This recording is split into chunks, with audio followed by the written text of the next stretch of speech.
You were talking about meditation. Most people think meditation is about thinking nothing, completely emptying their mind. You're talking about actually doing work in your mind in meditation?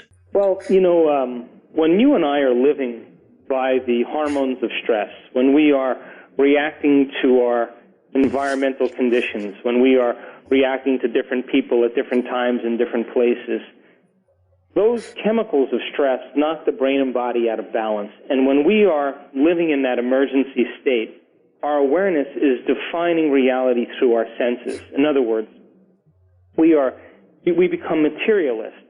We put all of our attention on our bodies. We put all of our attention on conditions in our environment, and we begin to obsess about it. Now, when we live by the body, the environment, and time, we reaffirm our identity based on those addictive emotions to remember who we think we are. Now, that's a state of emergency. That's a state of survival. And we feel disconnected from possibility. In other words, those emotions alter us, and they create the states of anger and aggression and fear and anxiety and pain and suffering and depression and hopelessness and powerlessness and greed and envy and jealousy. All of those emotions are driven by the chemicals of stress.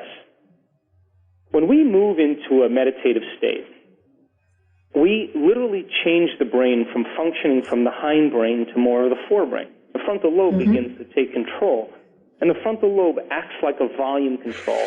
It begins to lower the volume to the circuits in the brain that are processing the body, the environment, and time. We literally begin to become nobody. We become no thing. We become no time.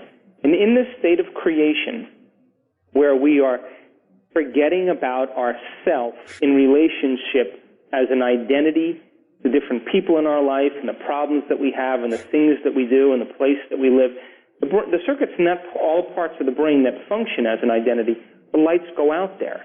Now, the moment that happens, you become pure consciousness. That's the moment when you forget about yourself, where you have that pause or that nothing. And in that moment, is the moment that you have access to potentials in the quantum field. You begin to become connected to possibility. You're no longer trying to force or control the outcome.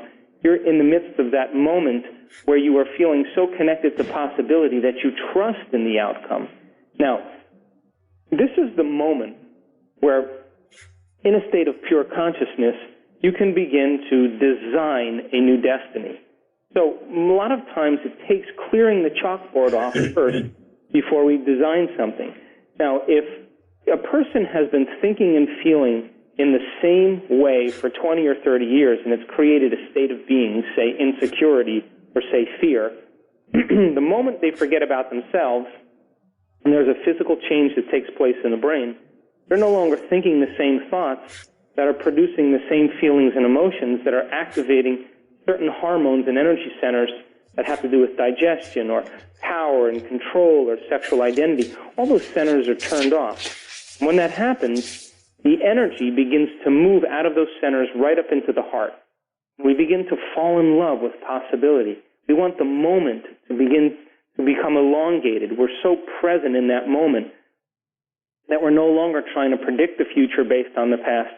We're so completely present that we're enjoying what we're creating. Now, I call that the natural state of being. Now, a lot of people, when they reach that point where they're nobody, no thing, no time, there's an elevation of energy. They feel lifted because the body is freed from the chains of that emotional state. And the body is literally liberated, and we go from being more materialist to more possibility-oriented thinkers. This is the moment where I say, now that you've cleaned the board, you have available energy now to create with. So meditation takes us to that neutral point, but once we reach that neutral point, now let's begin to design a new mind. Let's begin to recondition the body to a new mind. Let's get up as a new personality, as a new state of being, and let's begin to rewrite those programs.